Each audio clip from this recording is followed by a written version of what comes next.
మనం పన్నులు చెల్లించే విధానం 2 రకాలుగా ఉంటుంది. ఒకటి ప్రత్యక్ష పన్నులు, 2 పరోక్ష పన్నులు. డైరెక్ట్ అండ్ ఇండైరెక్ట్ టాక్సెస్ అంటాం.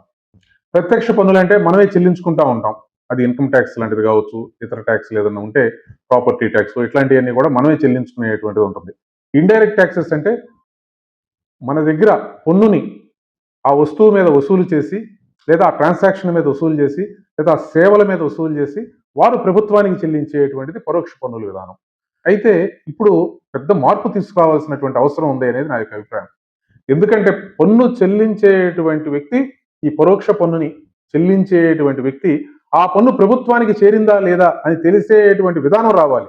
అంటే ఉదాహరణకి ఒక హోటల్లో మనం రూమ్ తీసుకుంటాం. తీసుకున్నప్పుడు దాని మీద ట్యాక్స్‌ని వాళ్ళు వేయడం జరుగుతుంది. జీఎస్టీని లేదా ఇతర సర్వీస్ ట్యాక్స్‌లను మనకేస్తారు. ఈ ట్యాక్స్‌లన్నీ కూడా వాళ్ళు వసూలు చేసిన తర్వాత వాటిని ప్రభుత్వానికి చెల్లించేటువంటి క్రమం ఉంటుంది.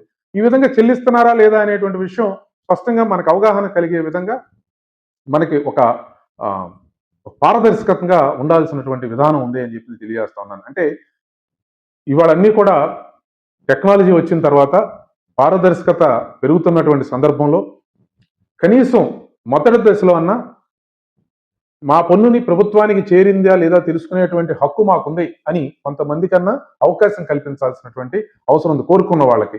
వాళ్ళ ఆధార్ కార్డు ఇవ్వడం ద్వారా కానీ, వాళ్ళ పన్ను యొక్క ఇది చెల్లించినటువంటి పన్నుని చేరింది అని చెప్పి ప్రభుత్వం దగ్గర నుంచి అధికారికంగా మెసేజ్ వచ్చే రూపంలో కానీ చేయాల్సినటువంటి అవసరం ఉంటుంది. దాని ద్వారా ఈ పన్నులని మధ్యతరగతి ప్రజలు ప్రత్యేకించి చెల్లించేది ఈ దేశం యొక్క భవిష్యత్తు కోసం, ఈ దేశం యొక్క అవసరాల కోసం.